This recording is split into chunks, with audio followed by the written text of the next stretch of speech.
Assalamualaikum warahmatullahi wabarakatuh. Selamat datang kembali di channel Hikmah Misteri. Dan tentunya masih bersama saya, Mas Nara.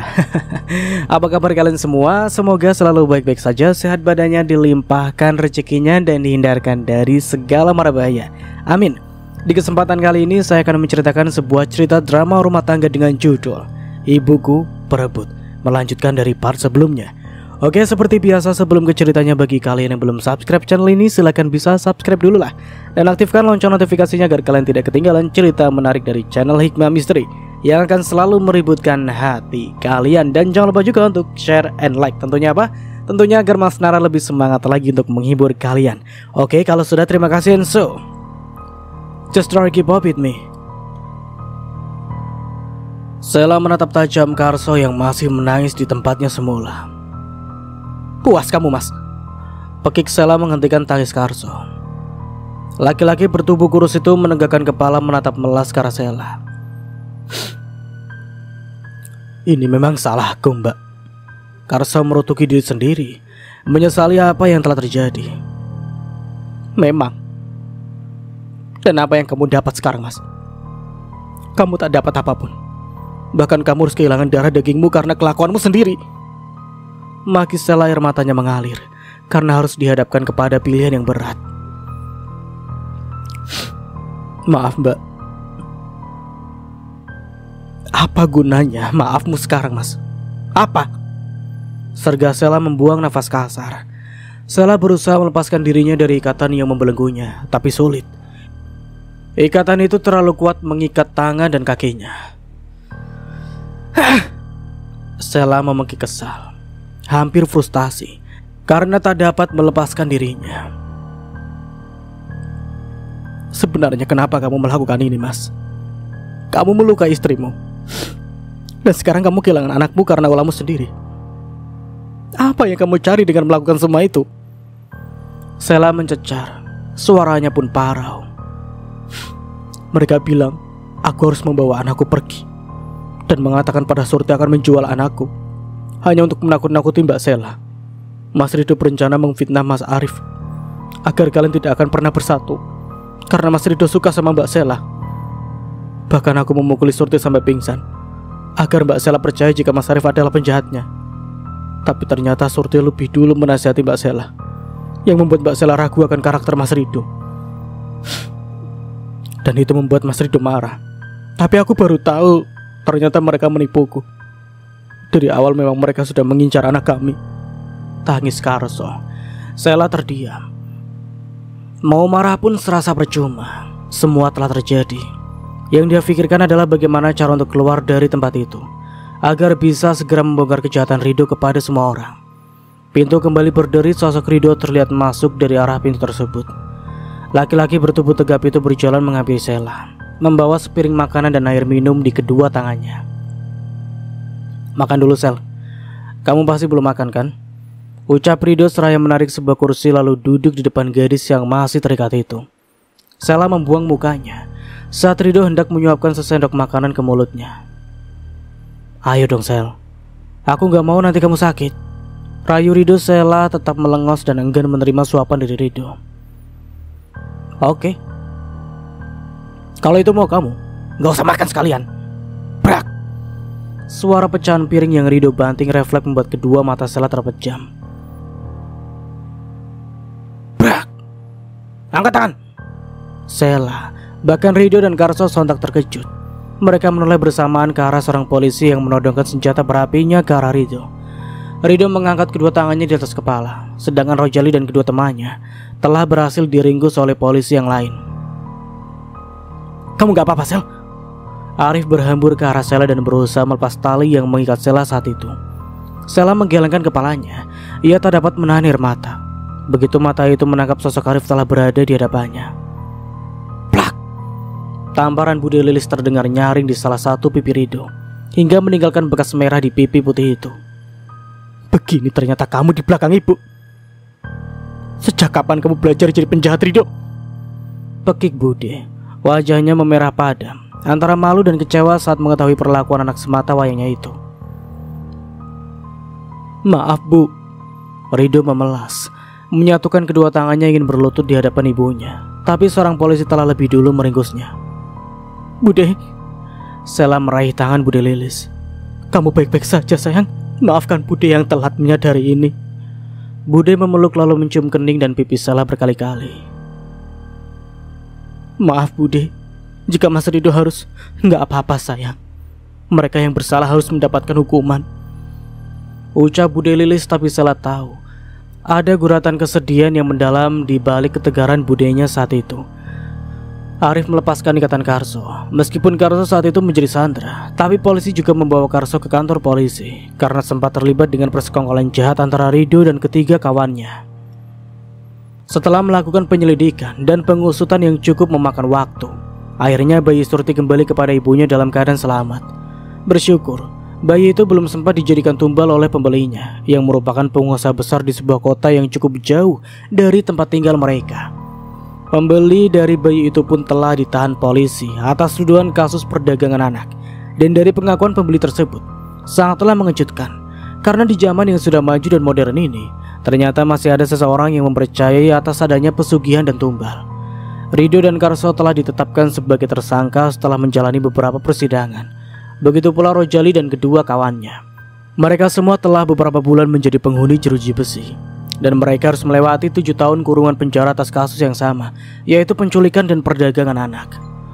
Fatima tidak ditahan meski menjadi otak penjebakan Arif, karena Fatima tidak terlibat dengan kasus penculikan yang dilakukan Rido dan yang lain. Tapi Fatima harus mendapatkan hukuman yang lebih pedih. Perutnya yang mengandung benih Karso semakin membesar, karena sekarang usia kandungannya telah menginjak 7 bulan. Gunjingan dari warga sekitar membuat Fatima tidak punya keberanian untuk keluar rumah. Bahkan dia juga diasingkan oleh para tetangganya yang masih kesal dengan kelakuan Fatima. "Ih, bikin malu kampung kita saja. Masa ada sih seorang ibu menjebak calon menantunya sendiri biar dikawinin? Ternyata cuma mau buat nutupin kelakuan bejatnya sendiri. Tahu-tahu perutnya udah buncit saja." Nyinyiran dan makian tetangga membuat Fatima semakin stres. Belum lagi Arif yang memutuskan menggugat cerai setelah urusan kasus Rido dan Karso mendapatkan titik terang. Hal itu membuat Fatima semakin depresi, mengurung diri, bahkan berkali-kali mencoba melakukan bunuh diri. Dan itu membuat Sela semakin sedih. Memaksa Arif untuk tetap mempertahankan hubungannya dengan ibunya juga tidak mungkin, karena itu adalah hidup Arif, dan Arif yang berhak memutuskan. Suatu hari Sela pergi ke rumah Bude Lilis. "Sela," sambut Bude segera memeluk keponakannya yang telah berada di ambang pintu, kemudian menghujani kedua pipi Sela dengan ciuman. Sesayang itu memang Bude Lilis kepada Sela. "Bude belum menjenguk Mas Rido?" tanya Sela menatap lekat wajah budenya, yang terlihat sekali masih menyembunyikan kesedihan. "Nggak usah dijenguk lah, toh dia sudah pilih jalannya sendiri," jawab Bude membuang pandangannya yang berkaca. "Udah mau 5 bulan loh, dan Bude belum pernah menjenguknya sama sekali. Pasti Mas Rido sangat rindu sama Bude," ujar Sela, matanya masih belum lepas dari wajah budenya yang matanya mulai basah. Mendengar akan hal itu, tubuh Bude bergetar. Wanita parubaya itu tak mampu lagi menahan tangisannya. "Bude," Sela juga tak mampu menahan air matanya. Dipeluknya kembali tubuh kurus itu yang masih bergetar dalam tangis. "Maafkan Bude. Bude tidak becus menjadi seorang ibu. Bahkan anak sendiri melakukan kesalahan yang sangat fatal pun Bude tidak pernah tahu." Tangis Bude dalam pelukan Sela. "Ini bukan salahnya Bude. Sela tahu selama ini Bude telah berusaha mendidik dan menasihati Mas Rido dengan baik. Mungkin akan ada hikmah di balik semua ini Bude. Semoga dengan hukuman yang tengah dijalani Mas Rido akan membuatnya sadar dan bisa kembali menjadi Mas Rido yang berhati baik seperti dulu." Hibur Sela seraya menghapus air mata di kedua pipi budenya. Bude hanya mengangguk. "Gimana keadaan ibumu, Nduk?" tanya Bude kemudian, seraya membawa keponakannya untuk duduk di atas kursi yang bertengger di ruang tamu. Bude turut duduk di sebelahnya. "Ya gitulah Bude. Kemarin ibu mencoba bunuh diri lagi, makanya terpaksa Sela ikat kedua tangannya di kamar." Sela tak kuasa menahan tangis mengingat nasib ibunya saat itu. "Ya Allah Fatimah, memang karma itu nyata adanya," ucap Bude. "Maksud Bude?" Sela tidak mengerti. "Mungkin ini saatnya kamu tahu, Nduk," Tahu apa, Bude? Sela semakin penasaran. Sebenarnya, apa yang terjadi kepada Fatimah pernah terjadi juga pada ibu kandungmu. Bude menitikkan air mata, sedangkan mata Sela membulat sempurna. Ibu kandungku? Jadi firasat Sela selama ini benar, Bude? Jadi benar, Sela bukan anak kandung ibu? Air mata Sela semakin gencar membanjiri pipi. Bude mengangguk untuk mewakili jawabannya dari pertanyaan Sela saat itu. Siapa ibu kandungku, Bude? Sela tidak sabar ingin tahu. Lestari, lirih Bude. Lestari? Lalu bapak? Apa Sela juga bukan anak kandung bapak? Hati Sela berharap-harap cemas. Kamu anak bapakmu dari istri pertamanya, Nduk. Fatimah merebutmu secara paksa saat kamu baru dilahirkan. Hanya karena Lestari mengalami baby blues, orang-orang menganggap Lestari gila. Bahkan bodohnya, bapakmu percaya dan menceraikan ibu kandungmu, sehingga ibumu benar-benar tertekan jiwanya dan dimasukkan ke dalam rumah sakit jiwa. Bude semakin larut dalam tangisannya saat harus mengenang nasib malang mantan adik iparnya itu. Sela tidak menjawab. Matanya terlihat kosong mengarah budenya. Kenapa, Bude? Kenapa baru ceritakan ini sekarang, Bude? Bukannya Sela sudah sering menanyakan pada Bude tentang statusku. Karena Bude tidak ingin kamu sedih setelah tahu kenyataannya, Nduk. Tapi apa bedanya, Bude? Selama ini aku selalu dihantui rasa penasaran karena sikap ibu padaku yang mendadak berubah setelah kepergian bapak. Maafkan Bude ya sayang. Lirih Bude memeluk Sela. Sela masih terdiam dengan air matanya yang terus saja mengaliri pipi. Kedua tangannya telah berusaha keras menghapusnya, tapi cairan hangat itu seolah tak mau berhenti mengalir. Tolong antar aku ke tempat ibu kandungku, Bude. Tolong. Lirih Sela kemudian. Bude tampak terkejut saat Sela mengutarakan hal itu. Mata Bude seketika membulas saat itu juga. Tapi, Nduk, tolong, Bude. Sela memelas. Setelah berpikir cukup lama, akhirnya Bude bersedia mengantar Sela pergi ke tempat tinggal Lestari, ibu kandung Sela. Ini serius jalannya lewat sini, Bude? Tanya Sela, dia tengah menyetir mobilnya, tapi tatapannya yang liar merasa heran dengan jalan yang tengah mereka lewati saat itu. Bude tidak menjawab. Wanita yang saat itu duduk di sebelah Sela hanya mengangguk pelan. Beberapa saat kemudian, "Stop sini, Nduk." "Di sini, Bude?" Sela semakin tidak mengerti saat budenya mengajak Sela turun. Kaki Sela mulai gemetar saat kaki itu harus berpijak pada jalan tanah yang ditumbuhi rerumputan hijau. Bude masih menggagap lengan Sela, keduanya berjalan bergandengan. Kaki Sela terus melangkah mengikuti langkah budenya. Sepanjang perjalanan mereka, hati Sela bertanya-tanya. Hingga pada akhirnya pertanyaan Sela terjawab saat langkahnya terhenti di sebuah gundukan tanah dengan taburan bunga segar di atasnya. Petir serasa menyambar hati Sela saat itu. Pandangannya mendadak kabur terhalang embun di permukaan bola matanya. Tapi mata itu masih dapat melihat dengan jelas batu nisan yang berdiri tegak dengan bertuliskan nama Lestari. Selama ini Bude rutin menjenguk ibumu di sini untuk sekedar menyekar dan mengirim doa. Karena hanya kita keluarga yang ibumu punya. Tubuh Sela luruh dengan posisi duduk bersimpuh. Tatapannya masih memaku menatap nanar nama ibu kandungnya di muka nisan. Bahkan aku belum sempat merasakan pelukanmu, Bu. Tangis Sela pecah, memeluk erat gundukan tanah di depannya. Dengan air matanya yang terus mengalir, hatinya menjerit pilu. Sabar, Sel. Bude berjongkok. Satu tangannya membelai lembut punggung Sela yang masih bergetar dalam posisi memeluk gundukan tanah kuburan ibu kandungnya. Kenapa, Bude? Apa yang membuat ibu Sela meninggal? Tubuh Sela bangkit. Dengan posisinya yang masih bersimpuh di atas tanah, matanya menatap nanar pada budenya saat itu. Ibumu sakit, Nak.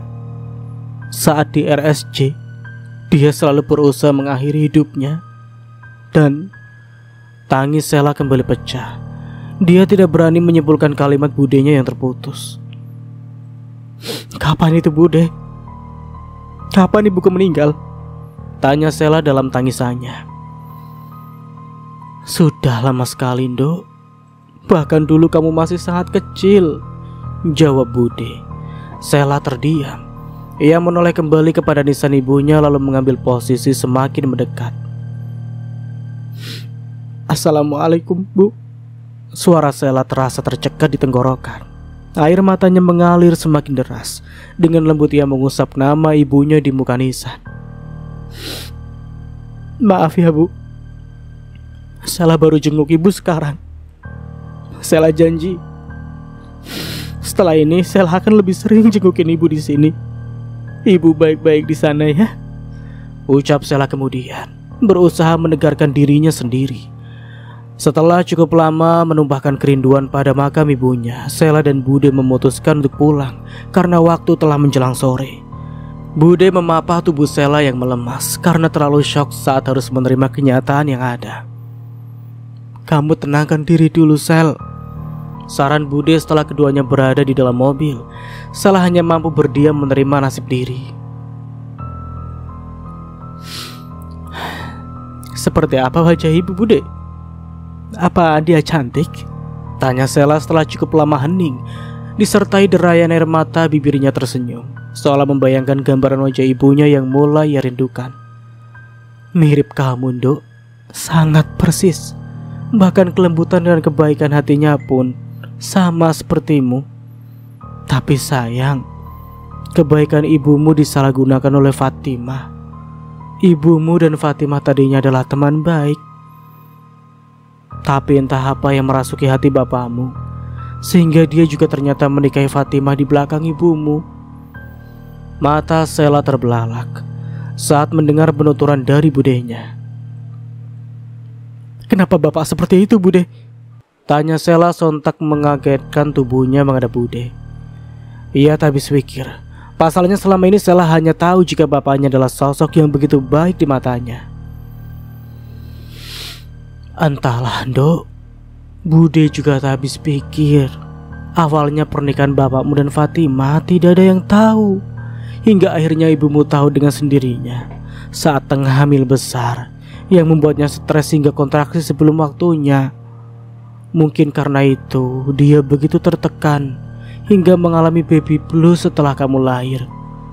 Berkali-kali ibumu kedapatan ingin menyakiti dirinya sendiri. Dan yang terakhir yang membuat Rusdi begitu marah, ketika kamu yang masih bayi merah saat itu direndam di dalam bak mandi. Kamu beruntung karena bapakmu menemukanmu tepat waktu, jadi kamu masih bisa diselamatkan. Tapi nasib malang harus dihadapi oleh ibumu.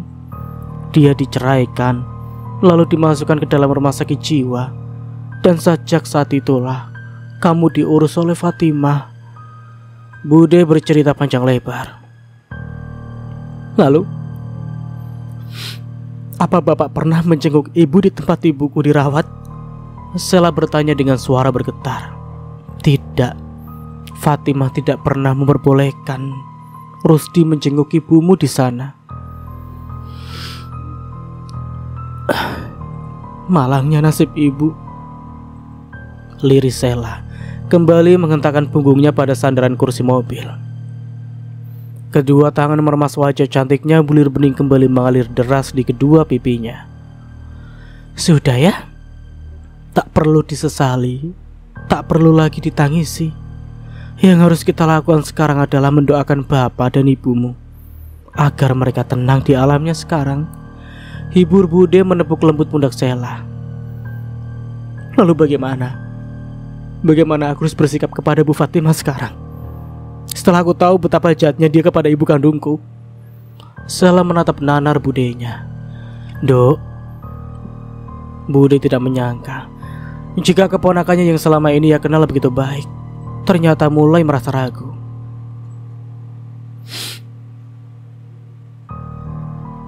Sela lelah, Bude, tangis Sela. Tubuhnya bergetar. Bude meraih gadis itu ke dalam pelukannya. Sabar ya, Nduk. ucap Bude seraya mengucup lembut kening ponakannya itu. Sebelum pulang ke rumahnya, Sela mengantarkan Budenya pulang lebih dulu. Apa sebaiknya Bude pulang ke rumah Sela aja, Bude, daripada Bude tinggal di sini sendirian? Tanya Sela sesampainya di rumah Bude Lilis. Nggak usah, Nduk. Bude berat kalau harus meninggalkan rumah ini. Rumah ini adalah rumah peninggalan Pak Demo. Terlalu banyak kenangan kami di rumah ini. Tolak Bude. Ya sudah, Bude. Kalau Bude maunya seperti itu. Tapi ingat, Bude, kapanpun Bude mau pindah ke tempat Sela, rumah itu selalu terbuka buat Bude. Makasih ya, Nduk, jawab Bude mengulas senyum. Ingat, Nduk, terlepas dari apa yang kamu ketahui tentang masa lalu ibu kandungmu dan Fatimah, tapi Fatimah juga sudah menjadi ibumu selama hampir 20 tahun lebih. Dia telah merawat dan menyayangimu. Jadi tetap jaga dan sayangi dia seperti biasanya ya. Apalagi dengan keadaannya sekarang, dia sangat membutuhkan dirimu, Nduk. Bude memberi nasihat. Insya Allah, Bude, jawab Sela tersenyum. Bude tahu kamu anak baik, Nduk. Bude mengusap pipi Sela dengan penuh kasih sayang. Bude, apa Bude belum ingin jenguk Mas Rido? Sela mengalihkan topik. Belum sekarang, Nduk, jawab Bude, bibirnya tersenyum kecut. Jangan terlalu lama, Bude. Kasihan Rido. Dia pasti sudah sangat merindukan Bude. Iya, Nduk, jawab Bude singkat. Sela pamit, Bude, ucap Sela seraya mencium punggung tangan Budenya. Hati-hati, Nduk. Sesampainya di rumah. Assalamualaikum. Waalaikumsalam. Mbak Sela sudah pulang? Sambut Surti. Sudah, Mbak. Gimana Ibu? Dia nggak bikin ulah lagi kan? Tanya Sela seraya berjalan menuju tangga. Enggak, Mbak, tapi dari tadi belum mau makan, jawab Surti. Ya sudah, nanti coba saya bujuk. Siapa tahu dia mau sama saya. Anakmu kemana, Mbak? Tanya Sela saat tidak mendapati anak Surti di sekelilingnya. Lagi main dia, Mbak. Kan lagi seneng-senengnya belajar jalan, jawab Surti. Awas, dijagain loh anaknya. Takutnya jatuh atau kenapa-napa lagi kan kasihan. Sela memberi nasihat. Iya, Mbak, jawab Surti. Sela mengulas senyum seraya berjalan meniti tangga. Sesampainya di depan pintu kamar ibunya, Sela langsung menekan handle pintu. Bu, Sela tak mendapati ibunya di atas tempat tidur, tempat terakhir dia mengikat tangan dan kaki ibunya karena berusaha mengakhiri hidupnya sendiri. Hah! Tubuh Sela luruh ke lantai. Seketika badannya lemas bagaikan tak bertulang. Ibu! Sela menjerit histeris. Air matanya mengalir deras di pipi. Ia hampir tak percaya saat matanya menemukan tubuh Fatimah telah tergantung di pojok kamarnya. Ada apa, Mbak? Surti yang mendengar jeritan Sela segera menyusul majikannya itu. Sela tidak menjawab. Dia masih histeris dan tidak menyangka dengan apa yang dilihatnya saat itu. Innalillahi wa inna ilaihi raji'un. Astagfirullahaladzim, Ibu. Seperti Sela, tubuh Surti juga luruh saat matanya menemukan sosok Fatimah di pojok kamar.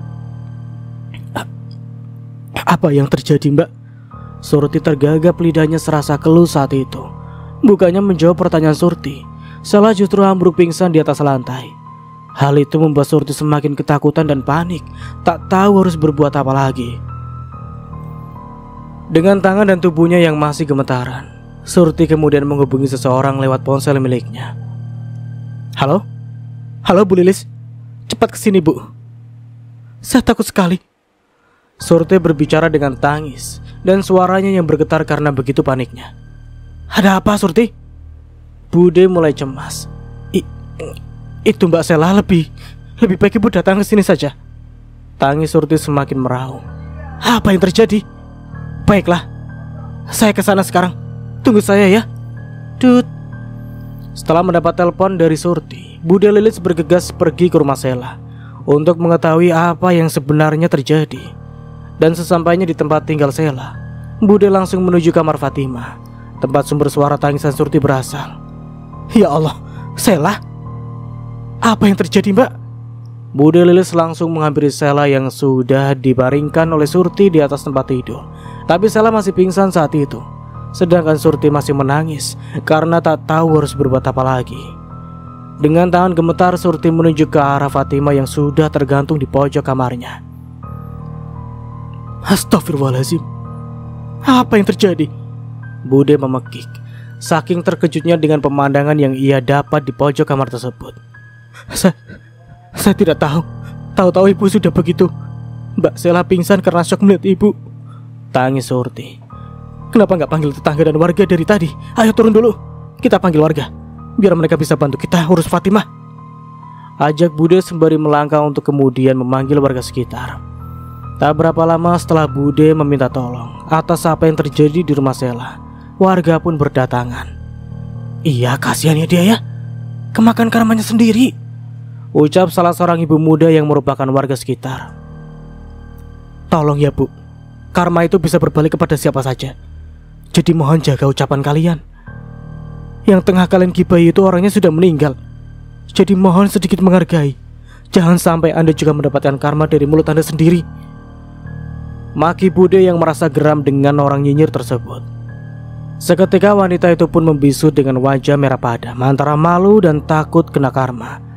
Jenazah Fatimah yang awalnya menggantung telah diturunkan. Kemudian warga sekitar mengurus jasad Fatimah yang tengah hamil besar itu dengan baik sebelum akhirnya dibawa ke pemakaman. Ibu, Sela yang baru tersadar dari pingsannya segera bangkit dan berhambur pada jenazah ibunya yang kini telah terbujur kaku di atas lantai.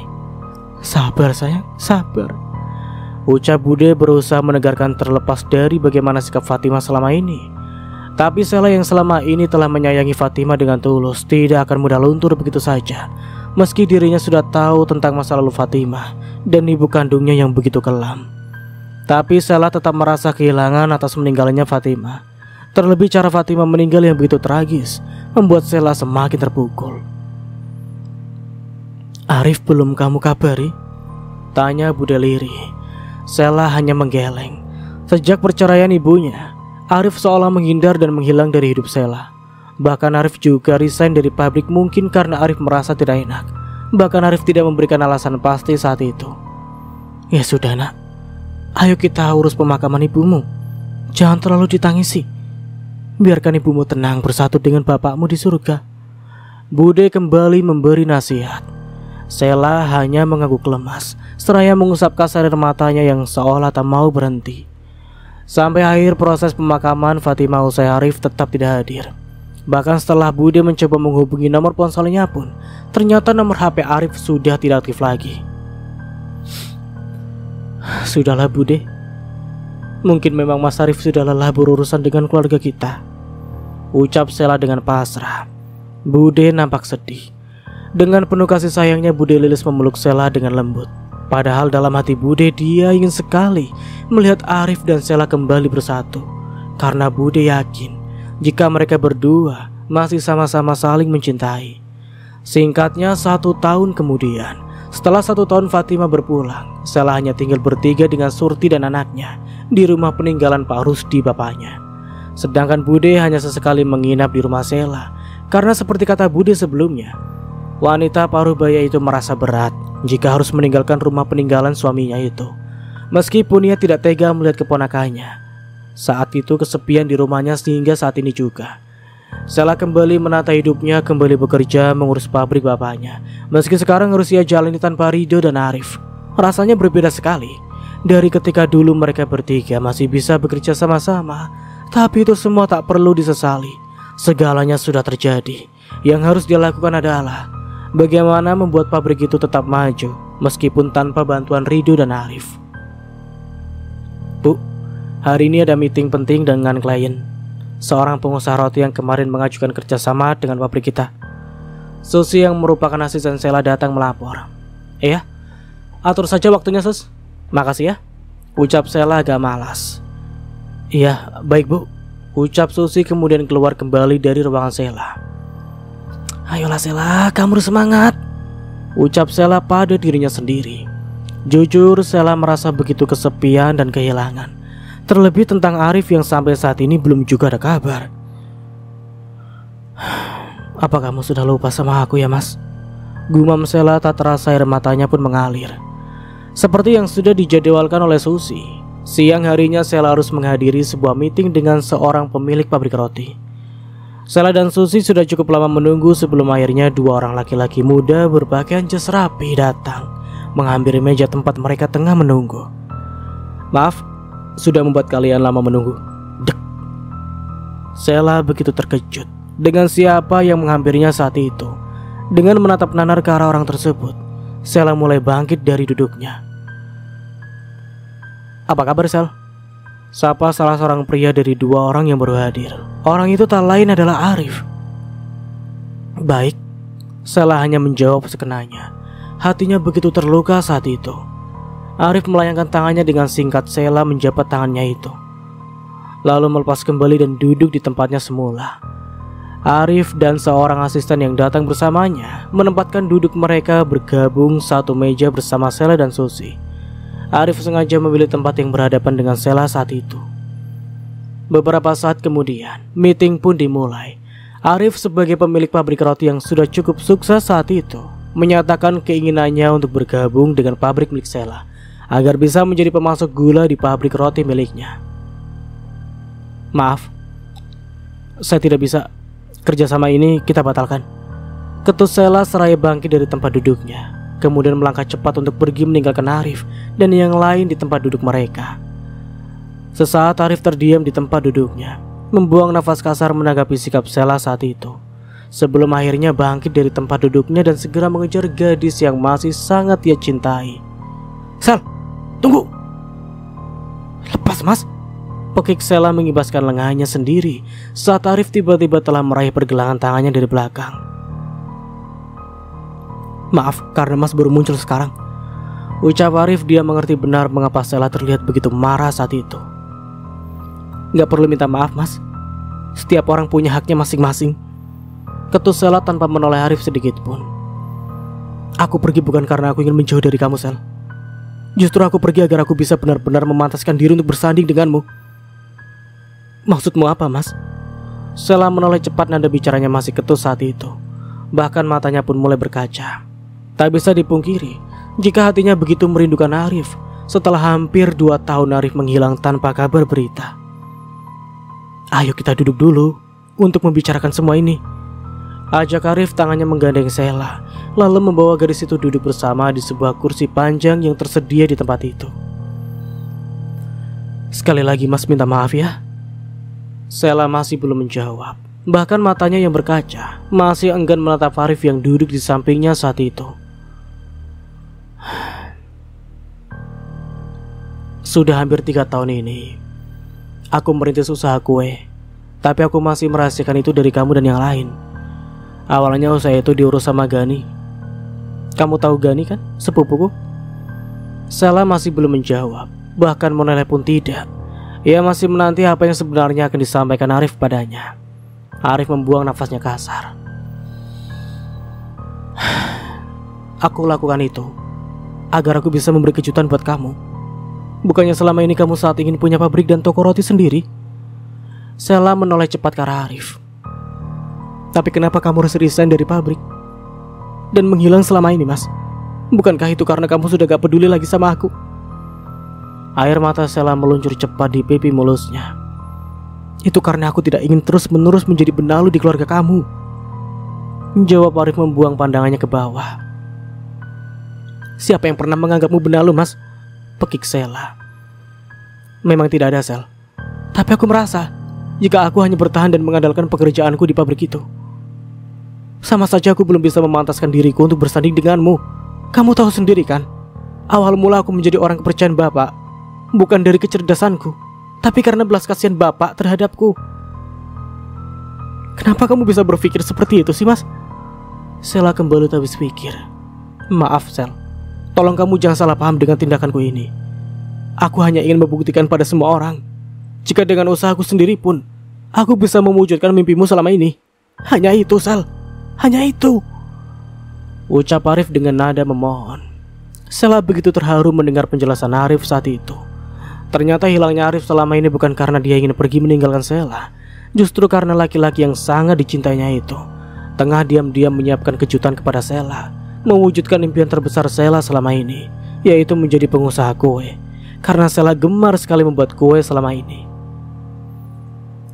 "Maafkan Mas ya," lirih Arif. Sela mengangguk cepat dengan air mata bahagia dan haru. Arif meraih tubuh wanita yang sangat dicintainya itu ke dalam pelukannya. Dengan lembut ia mengecup kening Sela dengan penuh kasih sayang.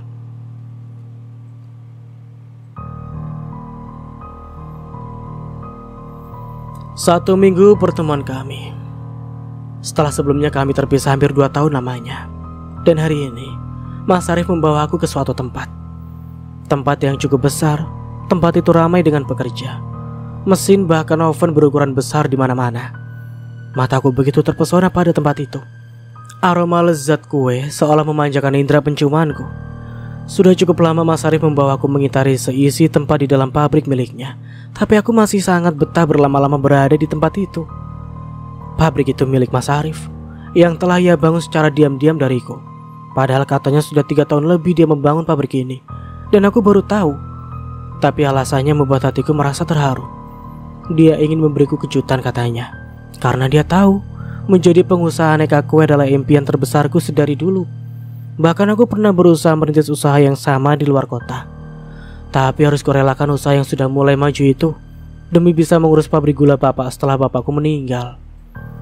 Sel, pabrik ini akan kujadikan salah satu maharku untuk meminangmu sekali lagi, ucap Mas Arif mengejutkanku. Saking senangnya bahkan aku hampir menangis dibuatnya. Maukah kamu menjadi istriku, sekaligus ibu dari anak-anakku? Mas Arif berlutut di hadapanku. Sepasang cincin indah ia sodorkan di depanku. Terima, terima. Sorakan para pekerja pabrik yang seketika menghentikan pekerjaannya membuatku tersipu malu. Aku tak pernah menyangka Mas Arif akan melamarku kembali dengan cara seperti ini. Aku tak mampu berkata-kata saat itu.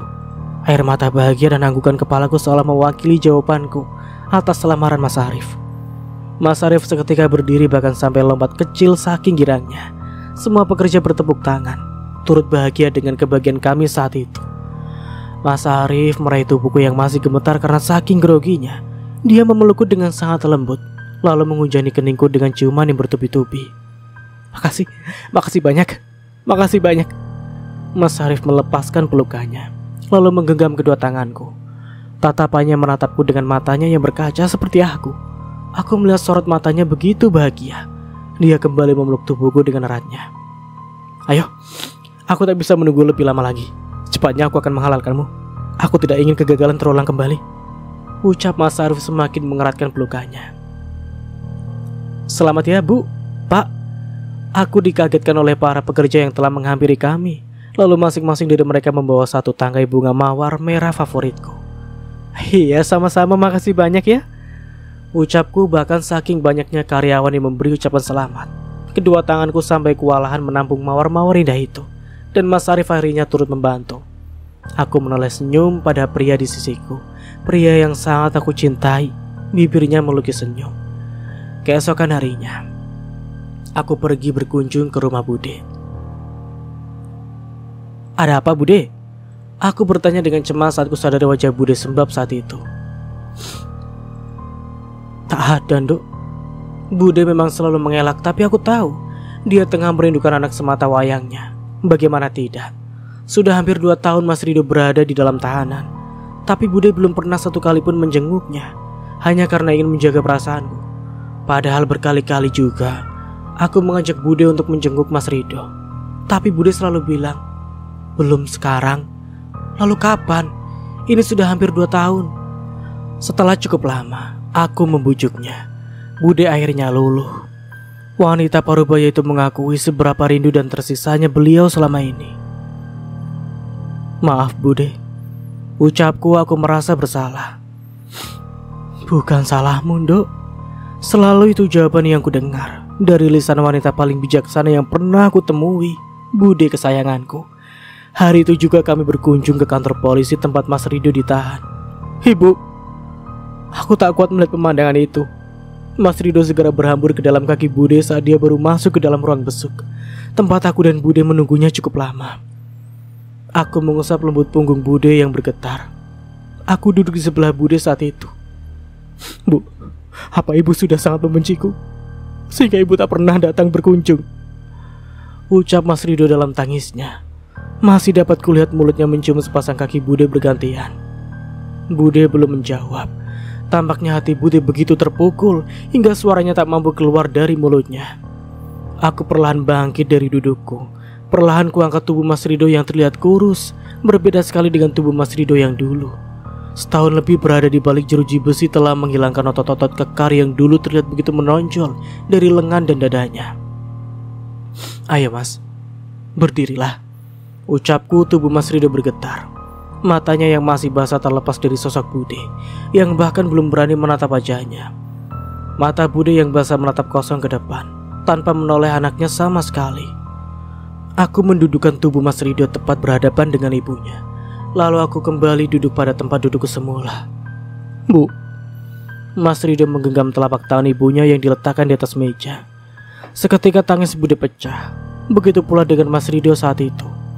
Mas Rido kembali bangkit dan memeluk tubuh kurus Bude. Maafkan Rido, Bu. Mas Rido kembali berucap dalam pelukan ibunya. Bagaimana kabarmu, Nak? Rido tersenyum dalam tangisannya. Terlihat sekali begitu terharu saat mendengar ibunya yang selama ini ia rindukan menanyakan kabarnya.